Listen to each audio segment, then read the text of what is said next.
session partners, Kalam, Zuban, Sasakawa Peace Foundation, the India Foundation for the Arts, Khwaja Ahmed Abbas Memorial Trust, Spark, Jaipur Literature Festival, Maya BS Art for the promo video that you have been seeing, our wellness partner VLCC, our institutional partner, the Teachers Center. This year, we also started something which was quite interesting, and it's called Let's Celebrate Park Street, a street which has been the mainstay of Calcutta life. And we were very encouraged as well as happy to have a lot of the businesses on Park Street come together for us, and I would like to take a moment to thank them. Bisho Bangla, India Hobby Center, Mumuso, Topsil Toyota, Bingsha Shatabdi, Chemont, Rajniklal Sales, Burlington, Matthew, Subway, Nexa, Hard Rock Cafe, Peter Cat, Mocambo, Olipub, DCPL, The Park, Flurries, Thai Spa, Reliance Digital, Don Giovanni's, and finally Berger Paints for all the beautiful murals that you see. We have the Let's Celebrate stall right beside the stage, so you can go visit them and get some really amazing discounts. If I may now ask the panelists to please come up on stage, and maybe have a big round of applause for them. We turned 10 this year, and to celebrate this, we also wanted, and Oxford has always been some place where we encourage all kinds of creative writing, all kinds of creativity. So this year we thought we should take this a little further and have a contest for new writers. So we paired up with Juggernaut, and we had the AKLF Juggernaut New Author contest, which was an idea which was conceived together to promote new writing and to create a partnership between the two houses. The contest was open to new unpublished authors who would upload their short stories of 5,000 words onto the Juggernaut online platform under the tab of AKLF Juggernaut New Author. Juggernaut chose a winner from the entries, and we are very happy to have her with her. Is Aarti Shah here? Yes, may we please have Aarti up on stage so that we can, and may I please request Ms. Priti Paul, Mr. Greer and Sandip Roy to give this small token of appreciation to Aarti. She's just here. She's the winner for the AKLF Juggernaut Prize, New Author Prize.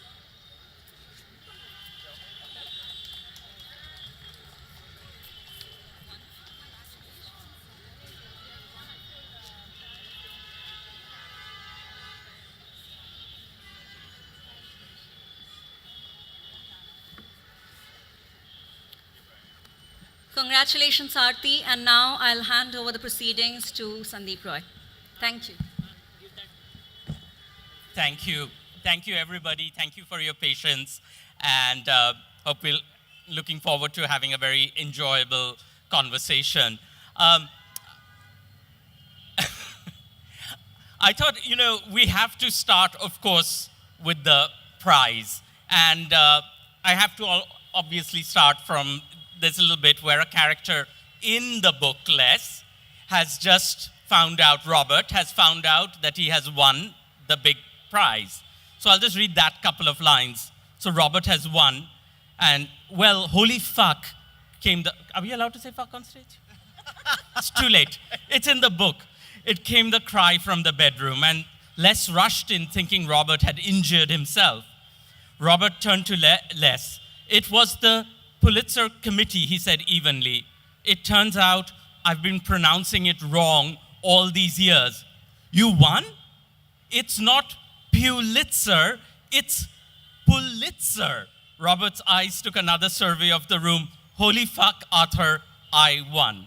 So this book has finally, how many of you thought it was Pulitzer all this while? So now you know. So something good comes out of reading books. You learn things. So it is Pulitzer. But is this book, Andrew, probably the only book that has won the Pulitzer in which a character in the book has also won the Pulitzer? I feel confident saying that that has to be true. Because I think only a writer who felt so insecure and unworthy would put a scene of someone winning a Pulitzer Prize, because it never occurred to me that I would win it. That's the joke of the whole thing. And so once after you won it, after the fact, you have this line where one of their friends is telling Arthur about winning prizes. And she says, here's my only advice. Don't win one of these prizes. You win a prize and it's all over. You lecture for the rest of your life, but you never write again. She tapped the nail on his chest. Don't win one. You regret writing those lines? I really do. I just made that up. I've never won a prize before, but I certainly have had older writers say very dispiriting things to me in bitter tones.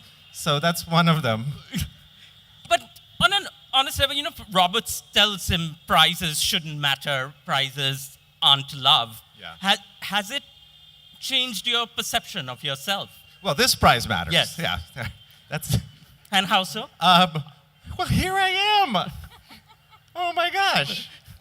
Never invited me before, did you?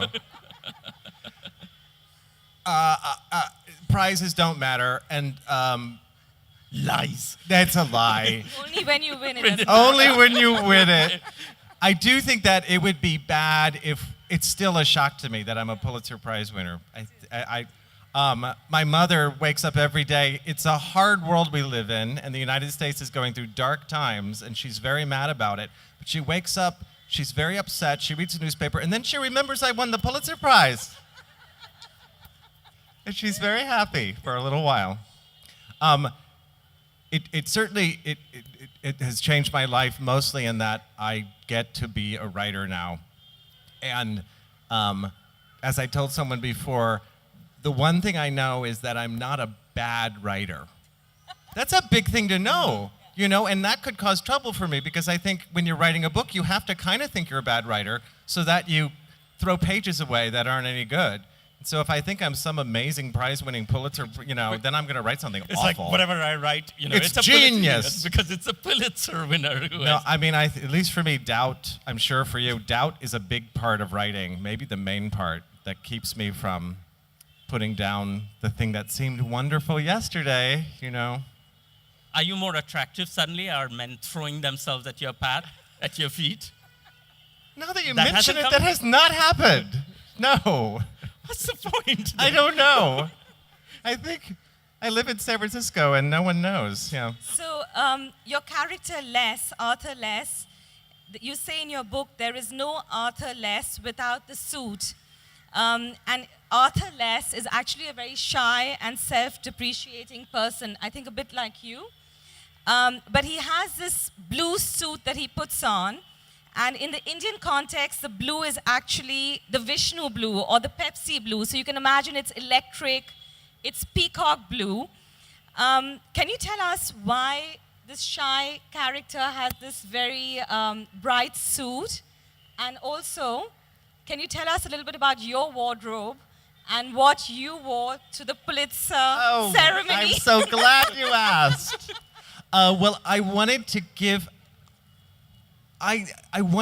him something that would be like an incandescent glow to symbolize his innocence. He doesn't know that this suit is too bright. He thinks it's beautiful, and because he's so innocent, he wears it with an accidental confidence that makes him seem sort of resplendent. I don't think no one ridicules him for the suit in the book. And so it becomes sort of his vehicle of innocence, and so something happens to the suit in the book, of course. But I also have some clothes that are a little outrageous. Maybe this is a little outrageous. It's a lot of white linen to travel around the world in. But when I got the Pulitzer Prize, they have a ceremony at Columbia University in New York City. You're allowed to bring one date. I brought my mother. And What a good game, man. I thought she's going to love it more than anybody. I brought my mother, and I was trying to pick out an outfit to wear, and I thought I should wear a black suit, a blue suit, something sober. It's the most important moment of my career, of life. You said life. Okay, that'll be it. It's the most important moment of my life. I should greet it with maturity, and I was I was with another writer. She's a priest, and she teaches in Harvard at the Divinity School. And I'd asked her which would be the most appropriate suit to wear, and she said, none of them.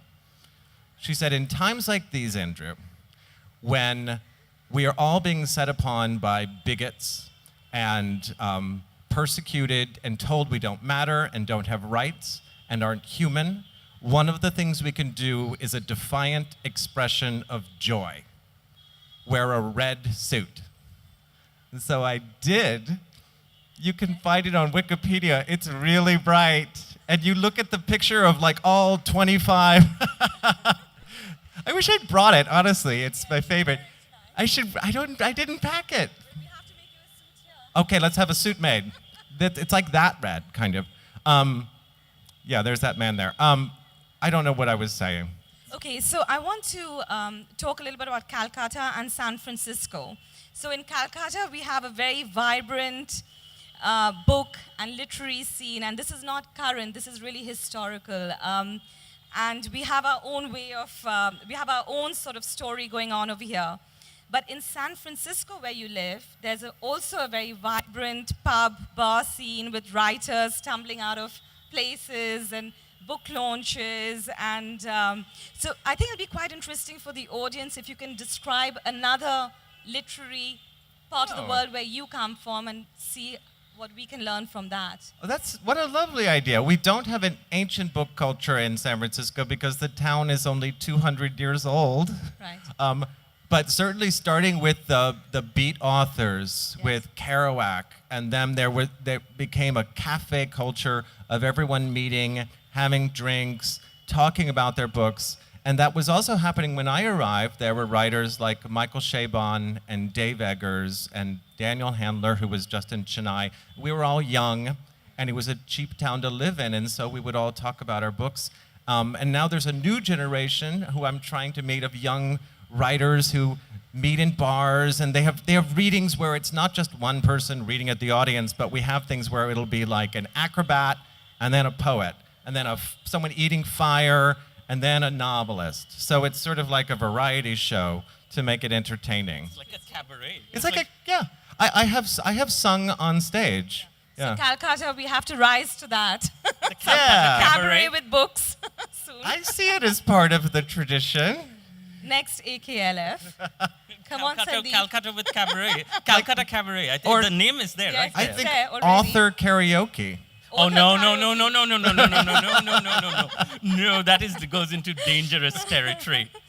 But since you brought up, since Priti was talking about San Francisco in your book, Arthur Less is, he's thinking about writing this novel, this wistful novel about a man who is walking around the streets of San Francisco and talking about his life, and that bit at least is a book that you were considering thinking of writing. What was the moment when you decided, I'm going to dump that book, and instead of the wistful man wandering the streets, I will write a really funny, sharp, funny comic novel? Rarely in writing do you know exactly when you came up with the idea of something, but I know this one. I was swimming in the San Francisco Bay, which is very, very cold. And yes, that's why I do that every morning. And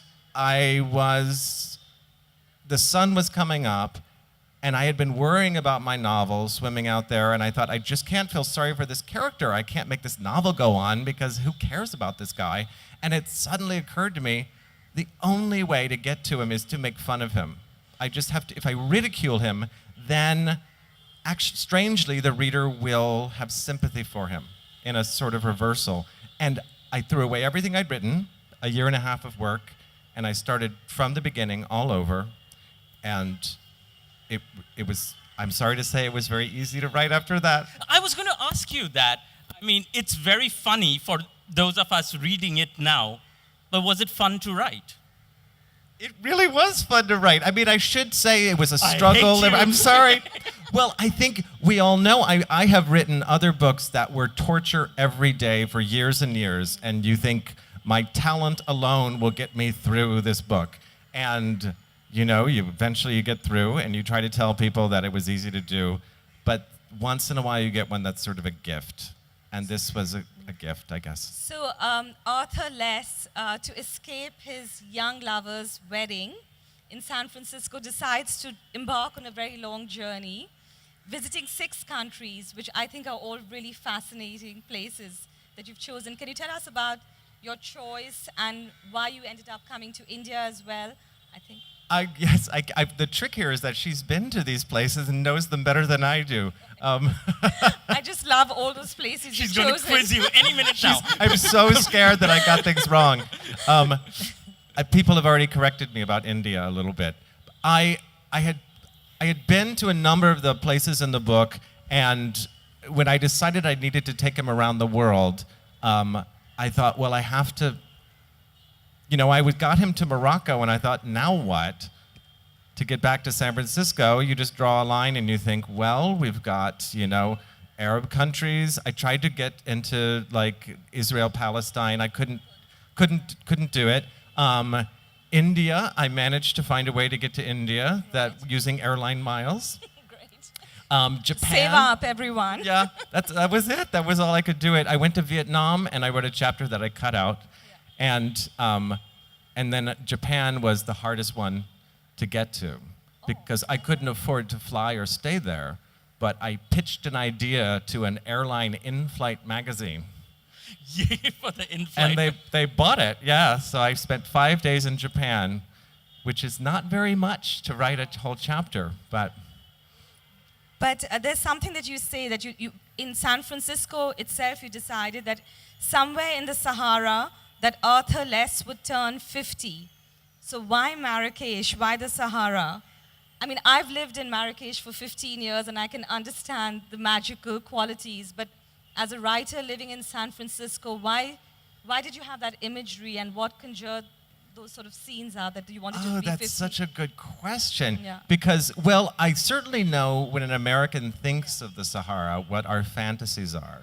And then I did go there, and it's all true. That was amazing. And in fact, that was disappointing because I wanted to humiliate him.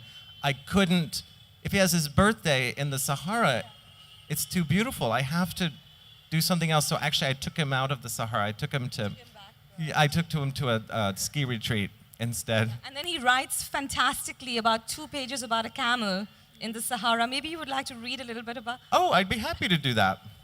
What a nice idea.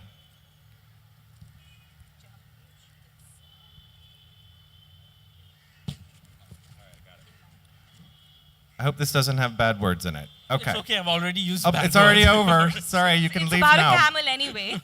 What does a camel love? I would guess nothing in the world. Not the sand that scours her, or the sun that bakes her, or the water she drinks like a teetotaler. Not sitting down, blinking her lashes like a starlet. Not standing up, moaning in indignant fury as she manages her adolescent limbs.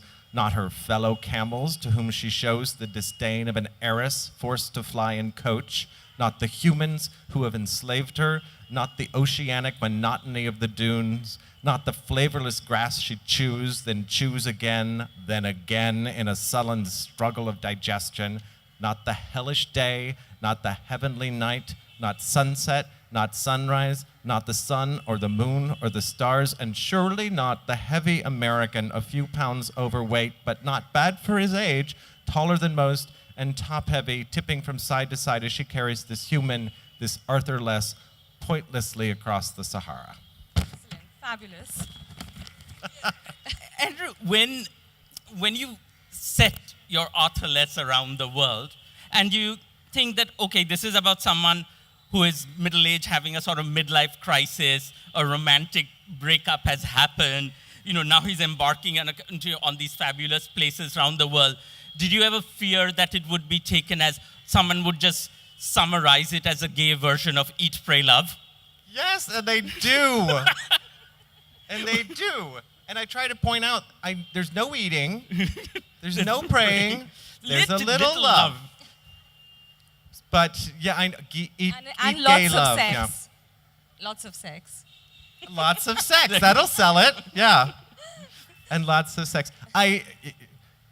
what I was most afraid of was that it would be taken as a yet another travelogue of a white man going around the world, which is what it's meant to ridicule. It's like the anti-Eat, Pray, Love in a way. That's exactly right. That's what I didn't want it to do. So if people think it's some inspiration of an American going that, no. Because he gets everything wrong all the time and learns nothing.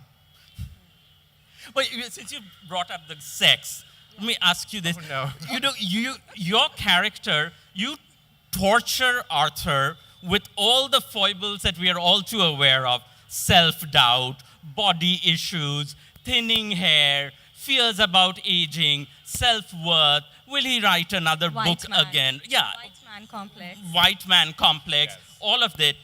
After that, you will reward him. But you don't make him a terrible lover. You make him, he has quirks, but he doesn't do too badly in the love regard. Why did you decide not to humiliate him in that regard? You know, I tried to. I had a sentence that said Arthur Less is bad in bed. And my editor said, you can't do that. Why? She thought it's the worst thing I could write about him. She said, you may keep anything else you want in the book, but I will not let him be bad in bed. So I have a paragraph that says, he's not great. But he does say he's a bad gay author. Yes, he's told that. That he says. And I don't know why he says that, because I think he's a great gay author. Well, we never know if he's a good author or not. We never read his books. He doesn't win a prize. But that bad gay author comes from, I mean, you must have, anybody who is any kind of minority has always faced that issue where I think in the bad gay author, somebody comes up to him at a gay writers conference and says, you are supposed to be, you know, writing about, your duty is to show something beautiful from our world. Has anybody ever come up to you and said some paraphrased version of that? Have you felt that pressure? I have said that to myself. So that character is me talking to me. Saying, how dare you? And that was my way of sort of assuaging my fears about the fact that, like, I say this to my students, I say each one of you is from a community and you have a duty to tell a story from that community, but also you have a duty to look at it from the outside, and the people in that community are not going to be happy with everything that you show them. And you have to live with that. And I think that because you end on such a positive, happy note, his ex-older lover is calling him, and his ex-younger lover is waiting for him. I mean, what could be better when he finishes I was just going to say that journey happy across ending. 6 countries? I mean, it's just incredible how everything works out. But how difficult is it to, I mean, have you gotten flack for having a happy ending? It's a very happy ending. I have a little bit. And in fact, again, my editor, she did say that she wanted to remove the ending. And I said, you know, the whole point of the book was to have, it's not giving anything away to say it's a happy ending. I think it's a comedy, it better have one. But the challenge was to be able to write a happy ending. Because I think in literature it's really hard and not be too sentimental. So I told her, I said, I hear what you're saying. I'm keeping the ending. I will just change the whole rest of the book. Because actually, it's not just even like apart from it being a challenge to write a happy ending well, because we're used to the poignant, wistful ending is easier in a way, because you know, people go, and sigh. it's more expected. It's more expected, but Yeah. and also especially the trope of a gay character having a happy ending is even more rare, because I mean, I love Brokeback Mountain, but Brokeback Mountain, That's you know, a sad the ending. part of its great allure is that wistful ending, or Call Me by Your Name, or all of that. That gay characters are especially still not allowed to have a happy ending. And I have to admit, I was kind of shocked when your character did. And it's almost like, you know, I don't know if you intended it, but it was almost like you were planting a little flag there, But he had 2 intentionally or not. happy endings, not just one. Because you had 2 happy endings. Your old lover and the new lover were both waiting for him. Yeah. But I want to ask you that the older man, Robert, who had already won the Pulitzer Prize in the book, Is he inspired by someone you know in San Francisco, or a particular moment in time that we should? It is. Yes. It's not a particular. It's no one I know. Yes. But it's inspired by a movement, in fact, in New York called the New York School of Poets, which was like Frank O'Hara was the major poet, and I've loved that group of poets. It was so interesting to me, and so I just moved them forward 30 years so they could be in my book. But in doing that, you've had to do something very interesting, which we don't often see in fiction. You have the portraits of two relationships in the book, both with a huge age gap between them, and it's the same person. Once he's the younger lover of a much older genius man, and once he's the older lover of a young man. And how did you deal with those two depictions? Because one of the things, you have a lot of stuff in there about what it means to live with this older genius. What does it mean to be in love with a genius? I set up the book that way because it was the challenge. It was interesting to me. What would it be like to have been a much younger lover and then get old and find yourself the older lover, which I think it can happen to anyone, but for gay men in particular, it's very possible because it's the same there's no gender role change. But also because in some way the book is based on a Colette novel called Cherie, in which it's an older courtesan who has a young lover who's 30 years younger than her. And I always found that so interesting. So that was the idea of it, about how would you have to let go of like the sort of boyish self you were in the other relationship and become this man suddenly without a transition? But I think you're more successful, or Arthur Less is more successful as the young lover than he is as the older lover. I think being the Priti, older... all of us are successful as the young lover than being the older one trying to...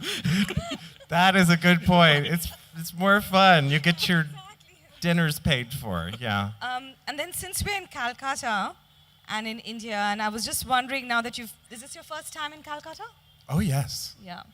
So coming here, I mean, I know you've only been here one night, but are you excited, eager, interested in reading any Indian writers or Calcutta writers, past, present, or future? Or have you already read some books? I'm hoping that there will be some that you'll give me. Yeah, Yes. you bring me some here. Here we are at the festival. This is my opportunity to see Americans only read Americans, and it's a big problem. Problem not just for the publishing world, but for writers themselves, because we start only being influenced by ourselves, which makes very boring writing. So when I can, I try to read from other countries because it's because I can steal from them new ideas. So we've got to put together a reading list for you from Oxford and gift you a little collection. That before you sounds leave. great. Is that a good idea? Yes. I think so. Yeah. You're coming back to Arthur Less himself. I mean, this book, as we've been talking about, is very funny. It's laugh aloud funny, but then you also catch your breath every now and then, because it is the kind of laughter where you do and you realize you're looking at yourself in the mirror a little bit. And that's because you're another writer too. Yeah, well, there's that line in the book where Arthur Less is thinking about himself, and he says, an author too old to be fresh and too young to be rediscovered, one who never sits next to anyone on a plane who has ever heard of his books. I was like, ouch, that can cut a little close to the bone. It's sort of everybody, isn't it? Well, I have to say, the book is a comedy which hides the fact that, of course, it's about my greatest fears. Like for me, this is my hardest book emotionally to write because it's the nakedest. It's the most naked for me. And so the irony that I won the Pulitzer Prize and now speak before crowds of people is not lost on me because it's a little embarrassing. That is my description of myself and most of my friends. Yeah, and people sometimes will come to LitFest and they'll see people on stage, and it seems a very glamorous life where you come, you sit on stage, you sign books, and go to a party. But do you think like being a writer is often like a master class in humiliation? I was going to say humiliation. There is God bless this festival, but I'm sure there will be a humiliating moment in it for both of us. It could come any minute now. Maybe because we're too sensitive or we're paying attention so carefully to every detail that we get, stuck in an elevator for 4 hours or something and miss our session. That's something that is likely to happen to me. I'm sorry I mentioned it. So of all the literary experiences that you've now undergone as a Pulitzer Prize winning writer, the free writers dinner, the literary junket, the travel writing, etc., what could you say are the thing that you enjoy the most? I mean, what is for you the most fun to do now, apart from being here at the Kolkata? This is the most fun for me to do. Really? Why? I'm on stage in Yeah. India with 2 people asking me intelligent, probing questions as if I were God. able to answer them. And I wish I could travel back in time to my 25-year-old self and say, everything's going to be okay. Here's a photograph of you. But we can't do that, What was your 25-year-old self like? Very determined and very insecure and very unsure how I was going to be a writer. 25 is a little young to expect to publish something or make any money or get articles, but I was determined. And I gave up a lot of other things to be a writer, and I didn't know if that sacrifice was worth it at the time. And I want to go back and say it was. Did you come from a family that was into writing? They were not writers themselves, they were scientists, both of my parents. But I think he's being very modest because I've just found out, actually this morning, that he gave the commencement speech for his graduating class at Brown University. I did, yeah. And he said to me that he was very uncool then, but there must have been something that was sort of hidden deep or obvious to everyone around you that you were going to make it big. Well, now you're making me reassess my whole college career in different lights. Yeah, I loved going to Brown, so it was a great honor to get to be the commencement speaker at my graduation. Isn't that was amazing? And now I forget what the other question was. It hardly matters. Yeah. Well, let me ask you something else. Do you think, this is about a gay man. It's not a gay novel, whatever that thing is. But do you think, so much of it is universal, the feelings, of insecurity, aging, what is my life worth, especially when you hit something as a landmark, as a milestone like 50. Everybody assesses their life at that point. But do you think that the fact that Arthur Less is a gay man in this particular generation that is becoming 50 after the ravages of HIV/AIDS sweeps through San Francisco and New York and cuts out an entire generation of men who never see 50 or 60 anymore, adds a certain special poignancy to who Arthur Less is? Well, you've touched on it. This book is about the saddest thing that I remember in my life, which was watching all those men die, tens of thousands in the United States, a whole generation. Some are alive, were my friends. And then to realize now that not only did I lose them, but I lost any role model of what it was supposed to be to get old. Because everyone before that was in the closet. So I had never seen a gay man go 50, 60, 70. Maybe one, but not a generation. So I don't know how you're supposed to dress. Like this? I have no idea. So I think it's a whole generation that is making it up and struggling with being comfortable being old because no one's ever been old before. Yeah, and it's a culture. I have a friend in San Francisco who said it was magic. It was like magic. The day I turned 50, I felt invisible. It's like everybody knew And, this is something and as you said rightly, because there has been that generation is gone, that ones who were 60, they're not there to tell you it'll be okay when you turn 50, just like you can tell your 25-year-old self it'll be okay because you've been through it. What's also funny to me is that I have a lot of young readers who write to me and they say, I was so worried about turning 30. Thank you for writing this book, which I had not expected because turning 30 is nothing.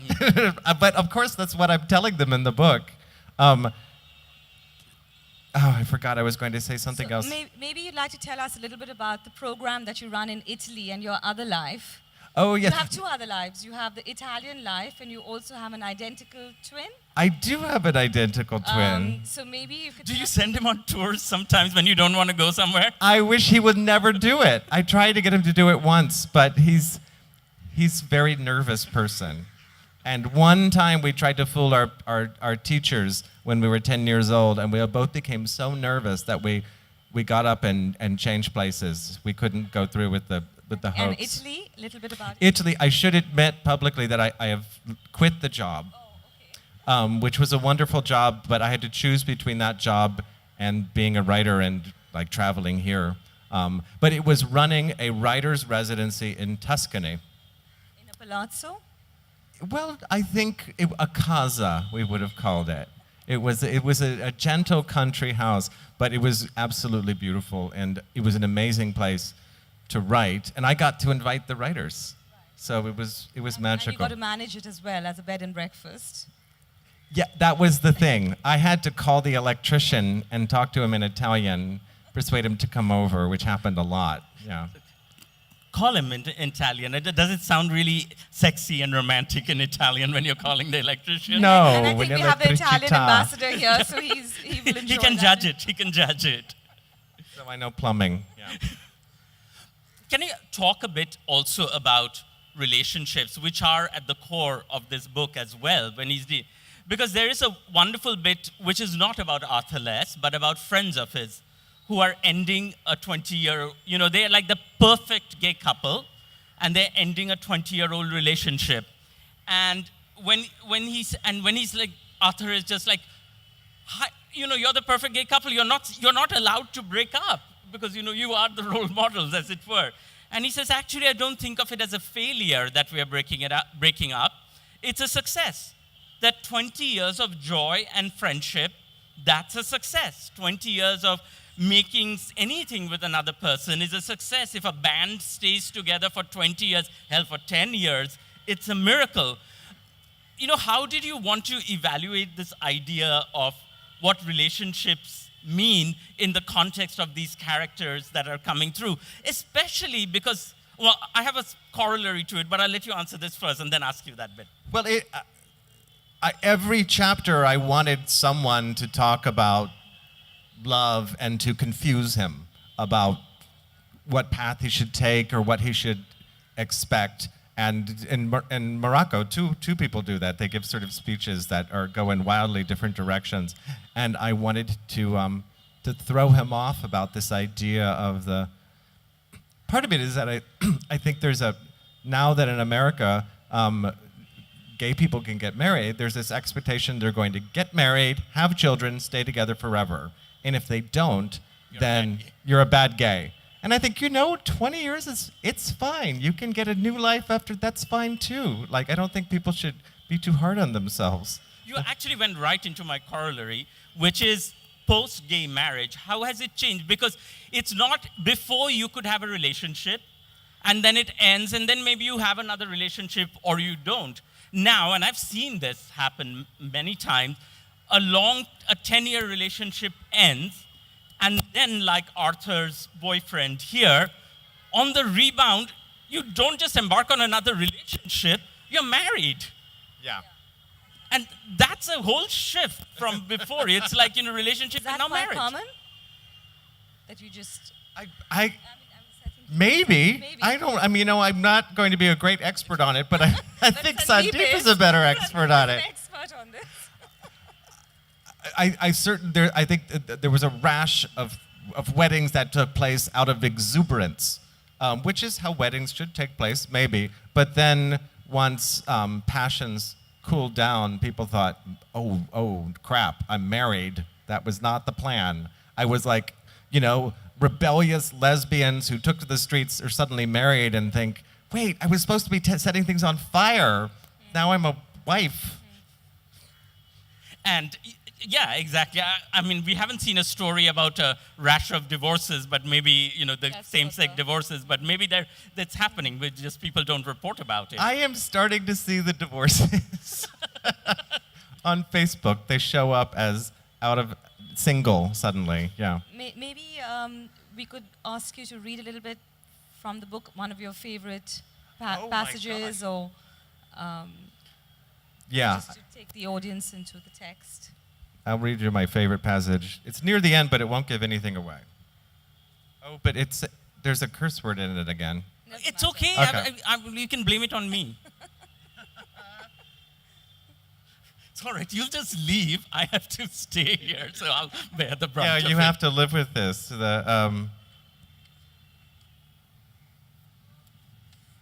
Okay, Arthur is talking to his old lover, who's ill, and in his 70s, and he asks him if he's too old to be in a relationship. And Robert says, "Are you too old? Listen to you. I was watching a television show about science the other day. That's the kind of nice old man thing I do now. I'm very harmless these days. It was about time travel.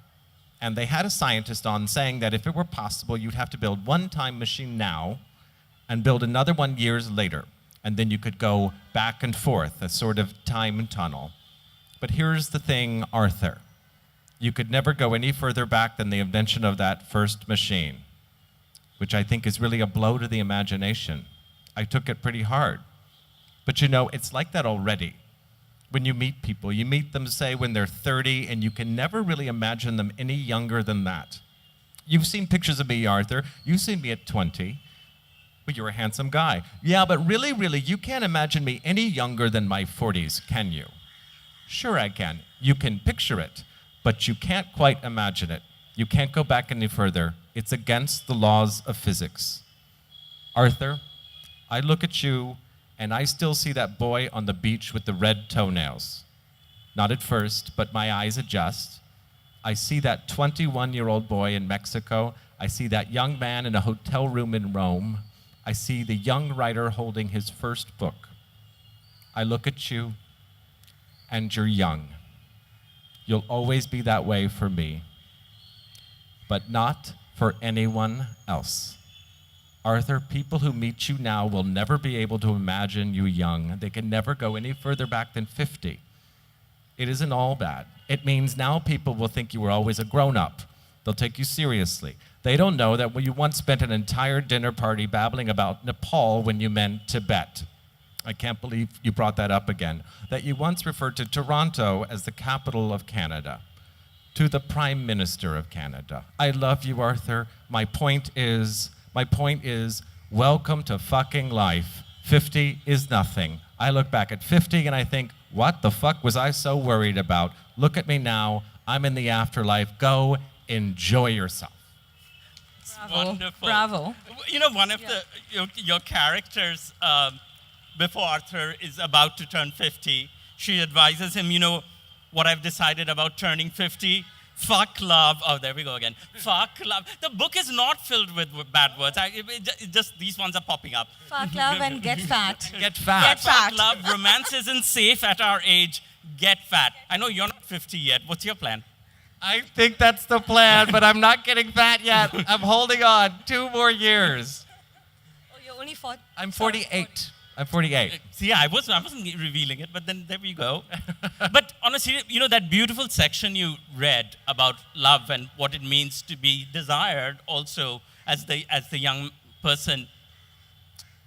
I've often wondered this, so I'm going to ask you, at some point, did you wonder whether you would rather be respected or desired? Oh my gosh. Oh, I get you both, right? Haven't I hit a magic moment? right? No, too old to be desired. I don't know if you had to choose. I just want to know what he's going to wear when he turns 50. That's all a I good wanna question.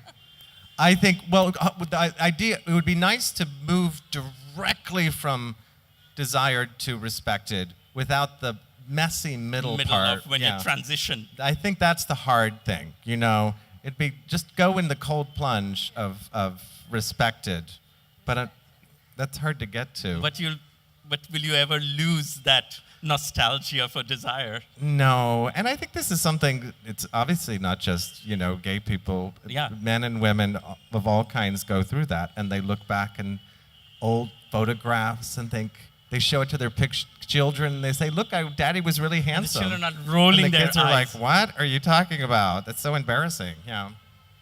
Should we open it up? I think we should open it up to questions. So I think somebody's around with a mic. I think So by now you know you can ask him anything. Anything. Yeah. I mean, you know, we've really had Ask a him go. if he takes elastic bands when he travels. Not anymore. There's a question in front. Somebody. Yeah.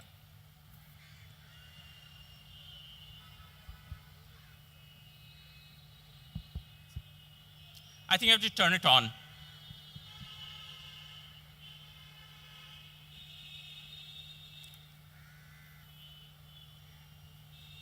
You want to try mine?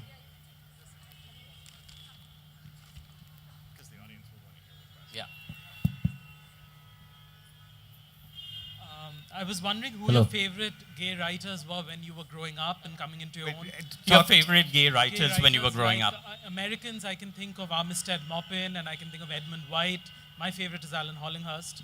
And any narratives that you saw recently on film, like I can think of one that had a happy ending recently. It was this beautiful British independent film called God's Own Country. God's Own Country. Yeah, which didn't make it as big as Call Me By Your Name. And there was Beach Rats and there was Love, Simon. So any that you liked? Well, you've already named my favorite ones. The amazing thing is I finally got to meet Armistead Maupin. He lives in San Francisco, and he is even more sweeter and charming than you think he's going to be. I mean, I think in some ways he was a model for this book because there's a sweetness to it that's undeniable, that he wrote in the 1970s, you know, that set a model of writing about gay characters without any excuses as ordinary people and as comic foils. But, you know, I also, Edmund White, who's also became a friend, James Baldwin was an important writer for me. Go tell it on the market. Oh, well, you've read them all already anyway. But there's a great number of them. It's true a lot of the early ones are very sad because they were the idea of, you know, you read a book like Morris by E.M. Forster and it has a happy ending, but it just seems a little cheesy, you know, it's not his best book because it's hard to figure out how to He write didn't about. have the courage to publish it in his lifetime. It came out That's Right, it came out, he wouldn't let it get published. It was published after his lifetime, and he was trying to write about something that was impossible. And good for him for trying to make lovers of some of the characters in the end, but his imagination couldn't quite get there. The Merchant Ivory adaptation of the book actually was re-released in Britain last year, and it ran to packed audiences. Really? Oh, that's great to hear. And what's Since you brought up Armistead Maupin, I should say, he blurbed this book saying, I adore this book. Yes, he did. Yeah, that was really sweet. I think there's a question there. There's a gentleman. Whoever has the mic, you get to ask the question. Just put your hand up. She's got a mic. Go for it. Yes, ma'am. So I recently saw this interview of yours where you say that you are not the man with the answers, but I'm still going to ask this to you because I have read your book twice and there is one question that really bothers me and I'm very curious that do you think love is like a lightning bolt or just a few good old days? Oh, no, I can't answer that for you. That's a question in the book of someone struggling with. Is it the good, dear thing that's every day, or is it the lightning bolt that strikes you? Can't I get away with not answering that? What do you think? What would you like it to be? I would like it to be a few good old days, but I'm really curious to know what the author thinks. It's probably the good days one after the other, because I kind of think that's what happiness is. It's like a really good afternoon, that's a really good day, is a good week, is a good year, rather than like trying to set up expectations of bliss, hitting you like a lightning bolt. And yet, you meet people, yeah. Yeah. Do you really think happiness matters? Because you have said this twice, I remember. Happiness matters and then it does not. So what do you think? Does it really matter? Happiness? I think people who are happy but blind to the suffering of others are cruel people. So I certainly don't go for that. But I think if you can be at peace in the world while still paying attention to it, then you have done a really excellent job. Thank you so much. Yeah, thank you for reading the book twice. Hi. Hi. I read your book and I want to talk about, so there's a part where you say, Arthur Less sits down to lash his protagonist a few more times with his authorial whip. And somehow a bittersweet longing starts to appear in the novel that was never there before. It changes, grows kinder. And then eventually, Arthur Less says so that our benevolent God grants his character the brief benediction of joy. I want to talk about, is this like a defense mechanism that then becomes the fact that you're lashing the character with an authorial whip, and then this becomes the bittersweet process of writing? I mean, what is the writing process for you? What does it mean to you? Well, I think you have revealed a little secret Easter egg in the book, which is me writing about writing this book in some way. That in every chapter I kept thinking, what's another terrible thing I can do to him? How can I humiliate him? And finally I grew to love him, which is how I know that he is not me, because I don't love myself as much as I love Arthur Less. I also wanted to ask you, how much of Arthur Less is you? He has my clothes and my hair and some of my memories, but he also has my best and worst features, but none of the boring stuff in between, which is mostly what I am. I cut that out. So I think of him as a different person. I identify with the narrator more than with Arthur Less. Yeah. Shall we take another question? Oh, I just wanted to say, this is one of the frankest discussions I've heard publicly in India on sexuality, especially homosexuality, and I applaud everybody for it. It was so much fun. Thank you. Oh, thank you for coming. Another question? Good afternoon, everyone. So I just wanted to ask you that what has made you decide to write? Oh, wait, hold it up like this, like a superstar. What has made you decide to write? You mean from being a kid? Like, why do you write? Yeah, right. Oh. Or this book or in general? In general, like, In why general. did you take up writing as a... Why did you take up writing? Well, I started because it's going to be the same for almost every writer here, that I started because I loved books so much that I wanted to make them, And so I started trying to make books when I was 10 years old, which is, of course, not any good.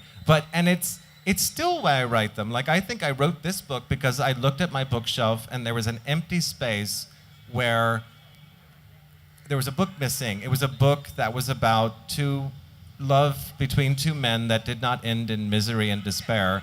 And I thought, I guess I'm going to have to write it, as hard as that is. But it's a compulsion. I think I feel bad when I'm not writing. You know, I have not written in about a week, and I'm feeling a little flabby. But not fat. But not fat, yeah. Oh, I did write an article today. You So did, I did, so yeah. it counts. That Yeah. counts. It all counts. Thank you so much. You're Do you know welcome. your Wikipedia entry describes your genre as romance? No, I didn't know that. All right. I've never read a romance novel, so. Do we have another question? Yeah, I think there's one right there, actually. Um,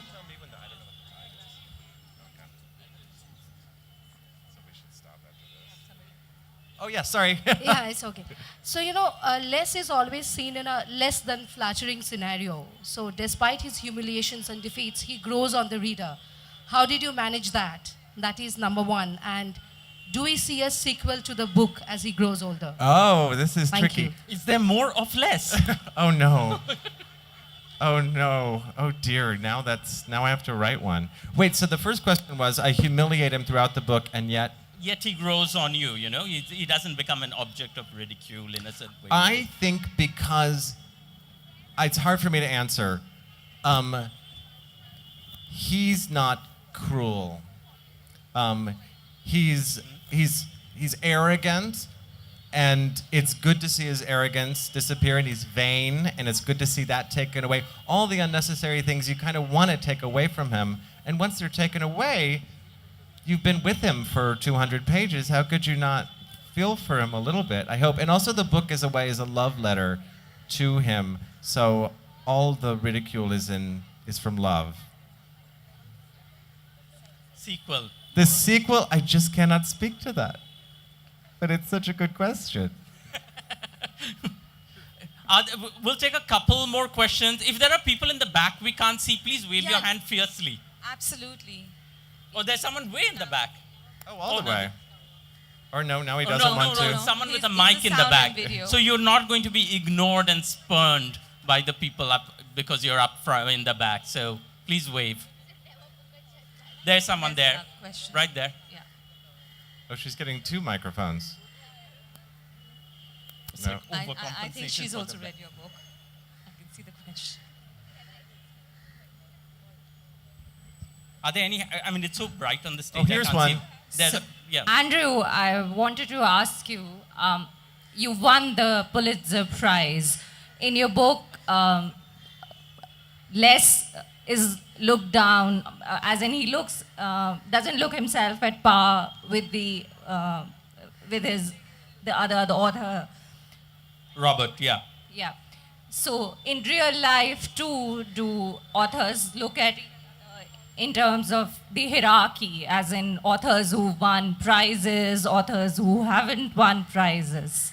Oh, is there kind of a hierarchy among writers? Yeah. Oh, I would be awful if there were. I mean, of course there is, and you meet real assholes who have won prizes and think they own the earth, even though they haven't had another book in a long time. I really admire writers who keep working without winning prizes because their dedication is for something real. And I would hate if a prize makes writers think they're in competition with each other. That prize is not honoring writers at all, but sort of confusing them because we're not in competition. It's either that or things take 5-10 years to write. You can't think you're up against someone else. You're up against yourself. So I do know, having been the person who hadn't won a prize, now I am the guy with the prize, that I have a responsibility not to participate in a hierarchy. As fun as that feels, in a kind of high school way, to be the cool kid. Also not to be arrogant. Not to be arrogant, not to invite everyone. If I'm having a party at my house, I invite everyone, that kind of thing. I know I have a responsibility to do that. Thank you. Unless that sounds arrogant. Ugh. One last question, perhaps. I see a hand in sort of the middle. That's the last one. This is the last one. Would you rather be known as a writer or a gay writer? Sorry? Would you rather be known as a writer or a gay writer? Would you rather be known as a writer than a gay writer? Well, call me anything you want.